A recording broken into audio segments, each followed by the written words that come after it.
काही कारणामुळं आम्ही व्हिडिओ बंद केला होता. कारण की मध्येच एक आमचे थोडे लाडके सर आले होते, तर त्यांच्यासमोर आम्हाला खूप ऑकवर्ड फील होत आलं होतं की कसं कॅमेऱ्यामध्ये स्वतःला रेकॉर्ड करावं.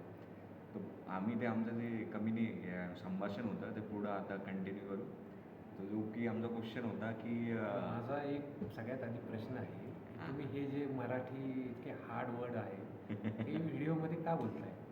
हे काही काही ते जे दाखवण्यासाठी ऑडियन्सला नंतर समजणार नाही की संभाषण काय यूज केलं आहे, कम्युनिकेशन पण यूज करू शकतो. आता तुम्ही जसं की नॉर्मल एक आपण माझे मित्र केलं प्रणव तर देशमुख हे ब्राह्मण घराण्यातून बिलॉंग करतात, तर त्यांच्यासमोर आहे ना माझी शुद्ध मराठी निघली पाहिजे. नाही जे की पुढे चालून जर का त्यांची घरच्यांनी ऐकलं किंवा माझ्या घरच्यांनी ऐकलं तर असं म्हटलं पाहिजे की यार माझा मुलगा किती छान प्रकारे बोलतोय.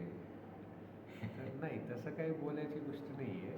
पण पण जे नॉर्मल ऑडियन्स ऐकते किंवा नॉर्मल ऑडियन्स बोलते त्या प्रकारे बोललो तर आपण जास्त ऑडियन्सपर्यंत पोहोचण्याचा प्रयत्न करू शकतो. अरे जाऊ दे, पण ते ठीक क्वेश्चन ते आहे, आपण बाजूला विषय झालं. भरकटतो आहे. तर तुम्ही आपण आता बी-टेक तुमचा नंतर प्रश्न काय सांगा. करणार आहे ते तुम्ही ते काय करणार आहे ते सांगा आम्हाला. कारण की आम्हाला खूप इच्छुक आहे यानंतर आपण भेटू या ना भेटू. इंजिनिअरिंग नंतर तुम्ही काय करणार आता? माझं तर आत्ता तसा काही प्लॅन आहे नाही. माझं आत्ता टार्गेट आहे की मी ही डिग्री कंप्लीट करून चांगल्यारीत्या डिग्री पास करू. हां हां. मग एकदा चांगलं विचार करून मग पुढचे पाऊल उचलणार आहे. तर त्याच्यामुळं मी आत्ता सांगू नाही शकत की मी एम-टेक करेल किंवा फॉरेनमध्ये जाऊन जॉब करेल किंवा काय करेल. तर मी आत्ता माझं काही नाही आहे. पण तुम्हाला काय वाटतं की तुम्ही काय करणार फोर्थ इयरला झाल्यानंतर? माझं तर ऑल क्लिअर झाल्यानंतर मी एक चांगला जॉब बघणार आहे. जसं की आता माझी कंपनी आहे ती ठीक आहे, बट एक असते ना त्यापेक्षा बेटर कंपनी. आता तुम्ही ज्या कंपनीमध्ये काम करता, जसं की मी सांगितलं होतं मला पण ती कंपनी खूप आवडते. माझी ती ड्रीम कंपनी आहे. तर त्या कंपनीमध्ये मला जॉब भेटला तर सोन्यावरून काय म्हणतात चांदीवरून सोनं हे असं म्हणता येईल. सोन्याहून पिवळं. सोन्याहून पिवळं ते आता समजून घेतलं तुम्ही. मला खूप भारी वाटतं की तुम्ही माझ्या म्हणजे जे टोन येते एकदम बरोबर पकडता, त्यामुळेच तुम्ही माझे परम मित्र आहात.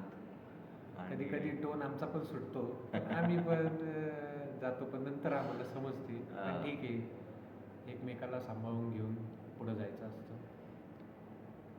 आम्ही असं अपेक्षा ठेवतो की तुम्ही आमची मदत करावी. पुढं चालून तुमच्या कंपनीमध्ये काही व्हॅकन्सी निघली तर त्यामध्ये आम्हाला अपॉर्च्युनिटी बघावा. नाही तसं काही नाही. आम्ही आधीच बघतोय, पण एक चांगली अपॉर्च्युनिटी आल्याशिवाय तुम्हाला आम्ही म्हणजे एक पुश देण्याचा प्रयत्न करत आहे. पण तो अजून भेटला नाही आहे. आभारी आभारी आहे तुमचा आम्ही. पण भेटला तर नक्कीच आम्ही तुमची रेफरन्स देऊ आणि तुम्हाला एका चांगल्या पोस्टवर जॉब देण्याचा प्रयत्न करू.